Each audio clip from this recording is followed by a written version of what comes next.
నమస్కారం. Please do subscribe AP Power News. Thank you so much. అనకాపల్లిలో 2 కోట్ల రూపాయలు రోడ్డు కుంభకోణం. ప్రజల సొమ్ము గోవింద. అనకాపల్లి మండలం కుంచంగి గ్రామంలోని ఆర్మీ క్వార్టర్స్ దగ్గర ఉన్న వుడా కాలనీలో సుమారు 2 కోట్ల రూపాయల ప్రభుత్వ నిధులతో వేసిన తార్ రోడ్డు నాణ్యతా లోపంతో కొద్ది రోజులకే శిథిలమైపోయింది. పనులు చేపట్టిన కాంట్రాక్టర్, పర్యవేక్షించిన అధికారులు కట్టప్ప పొత్తు కుదిరి ప్రజాధనాన్ని దుర్వినియోగం చేశారని తీవ్ర ఆరోపణలు వెల్లువెత్తుతున్నాయి. ప్రజాధనం గోవింద. కుంచంగి వుడా కాలనీలో మౌలిక సదుపాయాల కల్పనలో భాగంగా ఈ రోడ్డును నిర్మించారు. కానీ ప్రారంభించిన కొద్ది రోజులకే రోడ్డు కంకర తేలి గుంతలమయంగా మారిపోయింది. నాణ్యతా ప్రమాణాలు పూర్తిగా పక్కకు పెట్టి అడ్డగోలుగా పనులు చేశారనడానికి ఇదే నిదర్శనమని స్థానికులు మండిపడుతున్నారు. జనసేన నాయకుడి ఫిర్యాదు. ఈ అవినీతిపై తుంపాల ఎంపీటీసీ, జనసేన పార్టీ మండల నాయకుడు చదరం నాగేశ్వరరావు జిల్లా కలెక్టర్కు లిఖితపూర్వకంగా ఫిర్యాదు చేశారు. ప్రభుత్వ నిధులను కాపాడాల్సిన బాధ్యత అధికారులకు ఉంది. కానీ విధి నిర్వహణలో నిర్లక్ష్యం వహించి కాంట్రాక్టుతో కుమ్మక్కై కోట్ల రూపాయల ప్రజాధనాన్ని పాడు చేశారని ఆయన ఆరోపించారు. కలెక్టర్ ఏం చేస్తారు? ఈ వ్యవహారంపై సమగ్ర విచారణ జరిపి నిర్లక్ష్యం వహించిన అధికారులపైన, అవినీతికి పాల్పడిన కాంట్రాక్టర్ పైన కఠిన చర్యలు తీసుకోవాలని నాగేశ్వరరావు కలెక్టర్ను డిమాండ్ చేశారు. మరి ఈ భారీ అవినీతిపై జిల్లా కలెక్టర్ ఏ విధంగా స్పందిస్తారు?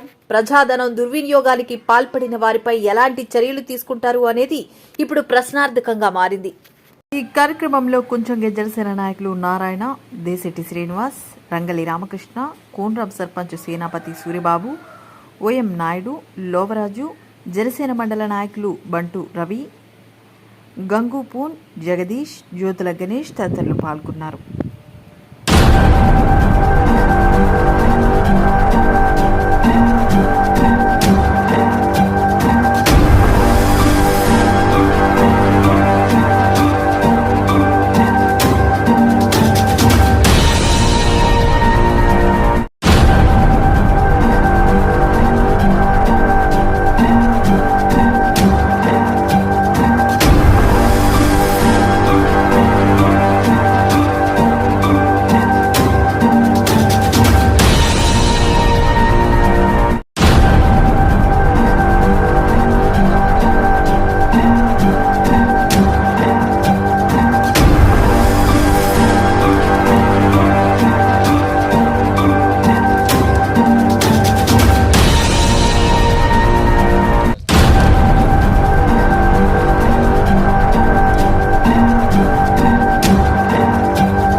Subscribe our channel AP Power News.